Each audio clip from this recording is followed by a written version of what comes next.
ሰላም ጤና ይስጥልን የአሳብ ዴሊ ቤተሰቦቻችን በዛሬው ይዘንላችሁ የመጣ ነው የኢራኑ ተወዳጅ እና ዓለም አቀፍ ተጽዕኖአቸው እጅግ ታላቅ የሆኑት ሰው ስርዓተ ቀብራቸው አስገራሚ እየሆነ መጥቷል። Iran's Islamic Revolution turned 47 years this February. In the same month, its Supreme Leader Ayatollah Ali Khamenei was assassinated. Now, over 4 months later, the country is preparing to bid final farewell to the late leader. በመካከለኛው ምስራቅ እጅግ ታላቅ የተባለ ስርዓተ ቀብር ለመፈጸም ዝግጅቶች ተጀምረዋል። ቴህራን መሪዋን ለማክበር ሽርጉድ እያለች ነው። ያ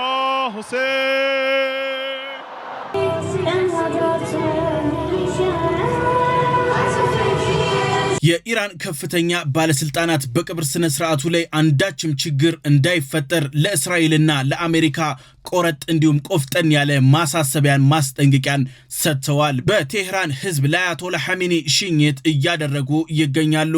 እጅግ ባማረ ፕሮቶኮልን በጠበቀ መንገድ ስነ ስርዓቱ ተጀምሯል። ከተማዋ በባነር በአበባ በመፈክሮች ተጥለቅልቃለች።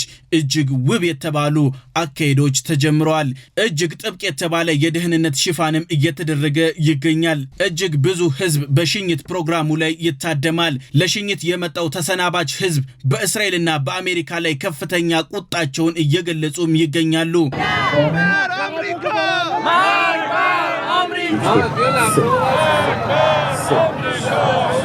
በከፍተኛ አጀብ ከቦታ ወደ ቦታ ሽኝቱ እንደሚከናወንም ታውቋል። የኢራን እስላማዊ ዘብ ጉዳዩን በዋነኝነት ይዞታል። ከ20 እስከ 50 ሚሊዮን ህዝብ በትንሹ በሴሬሞኒው ላይ ይታደማል ተብሎ ይጠበቃል።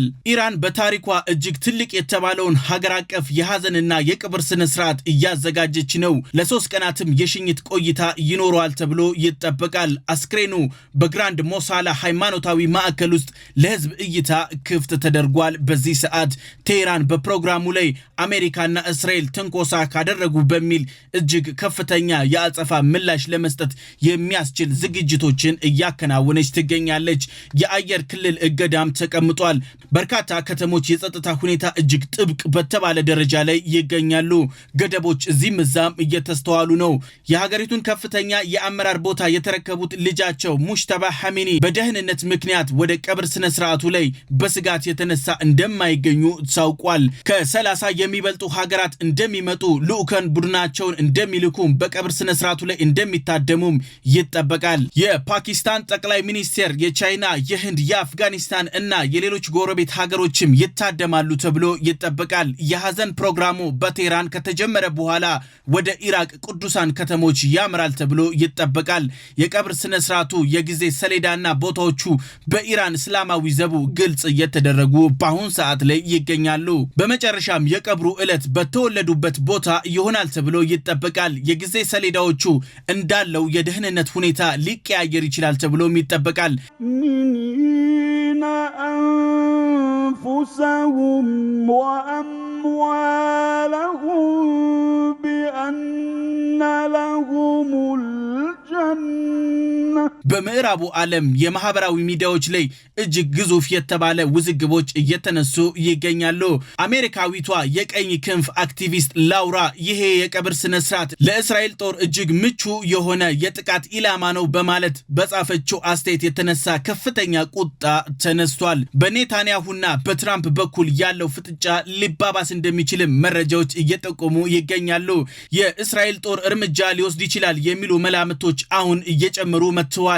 ዶናልድ ጄ ትራምፕ በዋሽንግተን ሊባኖስና እስራኤልን እያፈራረሙ ባሉበት ወቅት እስራኤል የሊባኖስን ዋና ከተማ አጥቅታለች። እስራኤል ኢላማ ካየች የት፣ ለምን፣ ማን የሚሉትን ነገሮች ከግምት ውስጥ አታስገባም። በዚህም የተነሳ የእስራኤል ጦር ጥቃት ሊፈጽም ይችላል ተብሎ ይታሰባል። ኢራኖች በቃሲም ሱላይማኒ ሐዘን አሁን አላገገሙም። እንደገና አሁን ደግሞ የመሪያቸው ሞት ይበልጡኑ አበሳጭቷቸዋል። አሁን ዲፕሎማቶች እስራኤል ከጥቃት እንድትቆጠብ እያሳሰቡ ግፊቶችን እያደረጉ ይገኛሉ። የቀብር አዘጋጆቹ የድንበር አቋራጭ መንገዶችን እያዘጋጁ ይገኛሉ። በኢራን እስላማዊ ሪፐብሊክ ጦር ከፍተኛ ጥበቃ እየተከናወነ ነው። ሀገራቱ በጋራ እየሰሩ ነው። የኢራቅ ባለስልጣናት ከፍተኛ ከፍተኛ ዝግጅት እያደረጉ ይገኛሉ። የሎጂስቲክ ዝግጅት አሁን ተጧጡፏል። በጎረቤት ሀገሮች በሚሊዮን የሚቆጠሩ ሰዎች በሽኝት ፕሮግራሙ ላይ ለመሳተፍ ዝግጅት እያደረጉ ነው። ለ37 ዓመታት የሀገሪቱን ቁልፍ ቦታዎች መርተዋል። ሐሜኒ በእስራኤልና በአሜሪካ ጥምር ጦር በአየር ላይ ጥቃት በ86 ዓመታቸው በቴህራን በሚገኘው የሥራ እና የመኖሪያ ቤታቸው በተሰነዘረባቸው የሚሳኤል ጥቃት ሕይወታቸው አልፏል። እሳቸውን ጨምሮ ሴት ልጃቸው እንዲሁም የልጅ ልጆቻቸውን በርካታ ቤተሰቦቻቸው አጥተዋል። በጥቃቱ ቦታ ላይ የተወሰደው የሳተላይት ምስል እንደሚያሳየው ከፍተኛ ውድመት በቦታው ላይ እንደደረሰ ነው። አስክሬኖቹ ግን በምን አይነት ሁኔታ ላይ እንዳሉ ግን እስካሁን ግልጽ አልተደረገም። የቀብር ስነ ስርዓቱ ከሁለት ጊዜ በላይ ታቅዶ ሳይተገበር ቀርቷል። የኢራን ባለስልጣናት የቀብሩን ሁኔታ ያወጁት በዋሽንግተንና በቴህራን መካከል የተኩስ አቁም ስምምነት ከተደረገ በኋላ ነው። ለሶስት ተከታታይ ቀናት የሐዘን ቀናቶች ታውጀዋል። ንግዶች ተዘግተዋል። ስራዎች ሙሉ በሙሉ ተቋርጠዋል። ኢራን ጎብኚዎችን ለማስተናገድ ከፍተኛ ሽርጉድ እያከናወነች ነው። በሐሜኒ ቀብር ላይ የሄዝቦላ የሁቲ እና መሰል ድርጅቶች ከፍተኛ አመራሮች ይታደማሉ ተብሎ ይጠበቃል። እስራኤል በዚህ ፕሮግራም ላይ አይኗን ተክላለች። እንዲሁም የኢራን እስላማዊ ዘብ በተጠንቀቅ ቆሟል። አጸፋ እየተጠበቀ ነው። የመካከለኛው ምስራቅ ወደ ቀለጠ ጦርነት ይገባል፣ አሊያም ደግሞ የቀብር ስነ ስርዓቱ በሰላም ያልቃል ተብሎ ይጠበቃል። የሐሳብ ዴሊ ቤተሰቦቻችን የዛሬው ይህን ይመስላል። በቀጣይ በሌላ አጀንዳ እስከምንገናኝ ሰላም።